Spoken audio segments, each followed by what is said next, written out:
Kinks and Beats Daily.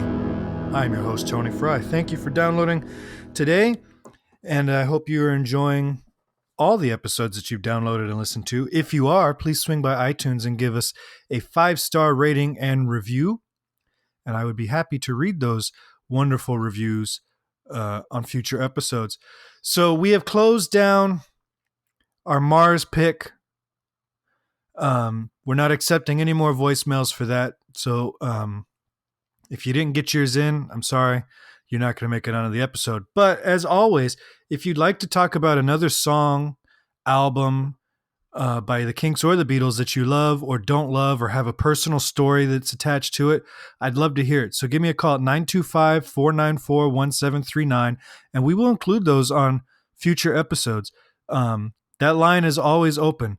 That is a party line. All right. And then, of course, you can always reach out to me at kinksandbeats@herohabit.com. And if you go to herohabit.com, you can find our Spotify playlist, which includes all the songs we're talking about this week and previously, as well as other things like articles that have been written about the bands, and a way to contribute $4 a month to keep this podcast alive and ad-free. And there will be some bonus content going to you guys first. Also, I was informed a few days ago that there was an issue signing up for our community. That issue has been rectified. So if you go to the community page now, you can sign up and join the Kinks and Beats discussion group. So swing by there and let's get a discussion started. Enough housekeeping.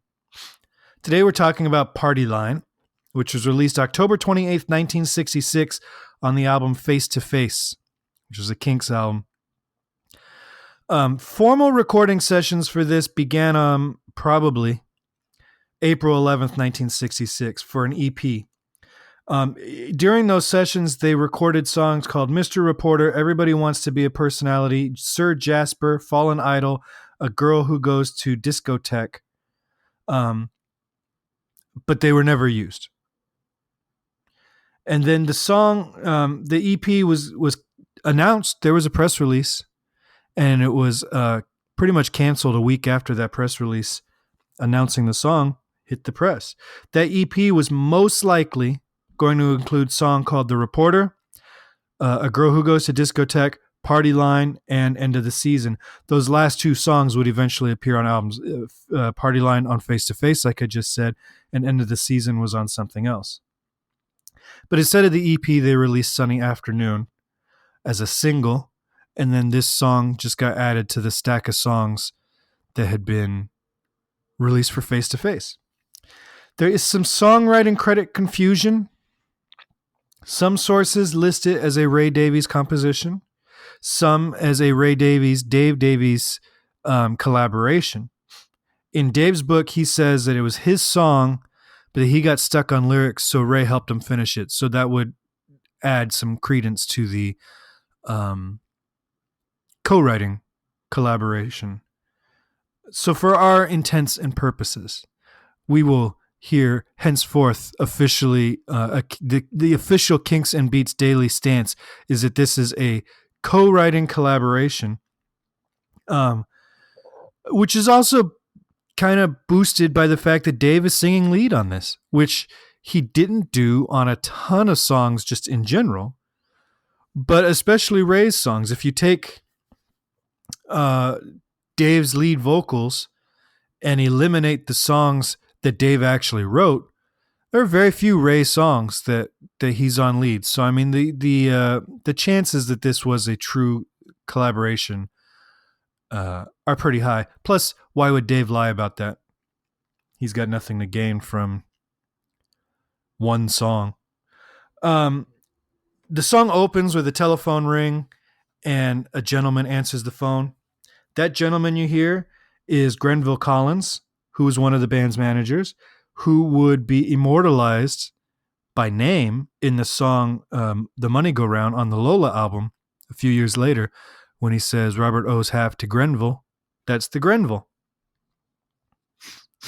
And one other connection to Lola is the line in this song, "Is she a she at all?"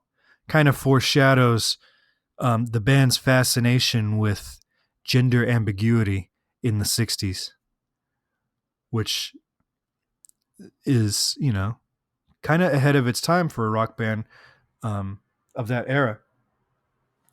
The song kind of has a country vibe while being a straight up rocker, chordally, structurally, harmonically. The verse is in the key of G.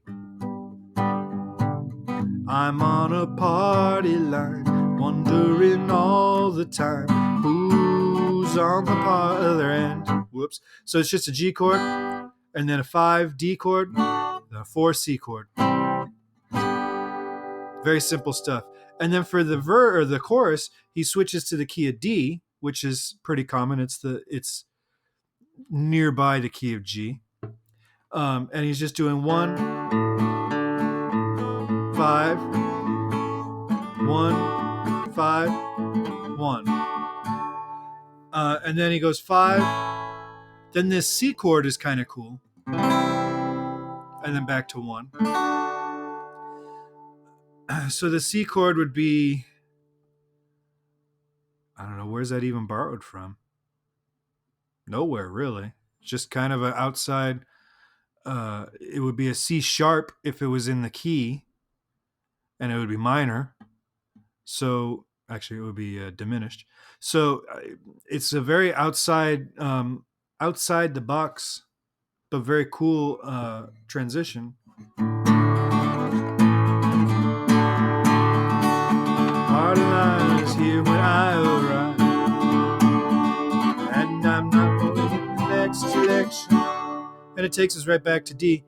If they don't do something about finding out B minor, the person who's on the party line, to F sharp to G. So it's got a cool little hook in the chorus, but for the most part, this is just a very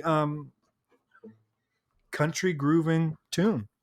This has never been one of my favorite songs on Face to Face, if I'm being totally honest with you.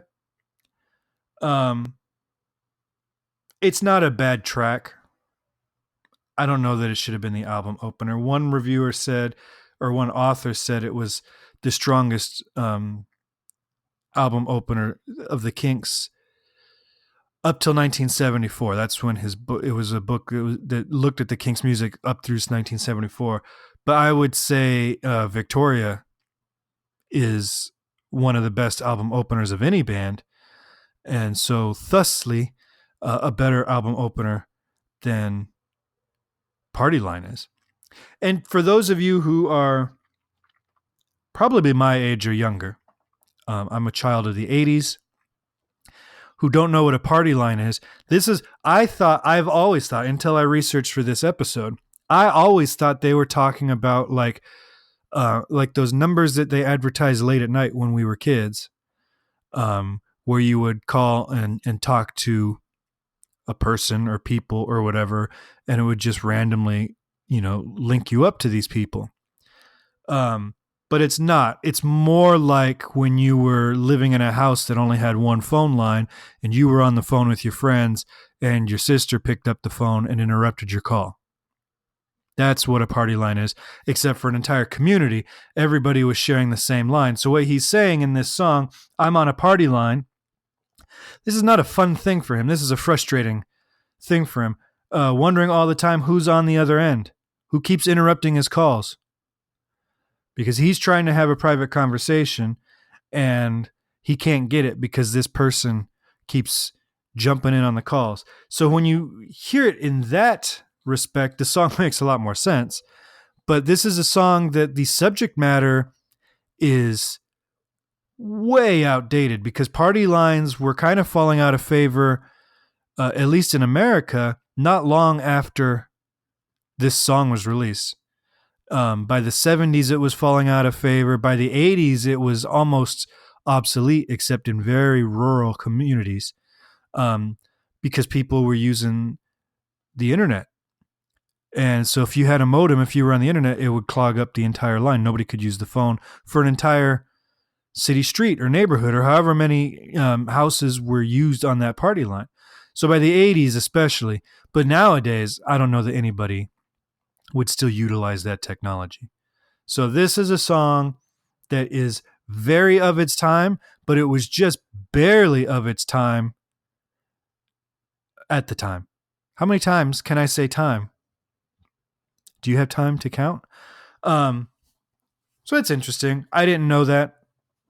It doesn't change my opinion that the song is just kind of an average song that maybe would have been a better track 4 than track 1.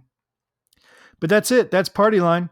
Like I said, if you have any thoughts or comments about it, you can join us in our discussion group. We're trying to get that going, or give me a call, 925-494-1739. And I would appreciate to hear your thoughts. All right, that's it for me today. Thank you again for downloading, and I hope to talk to you soon. Bye.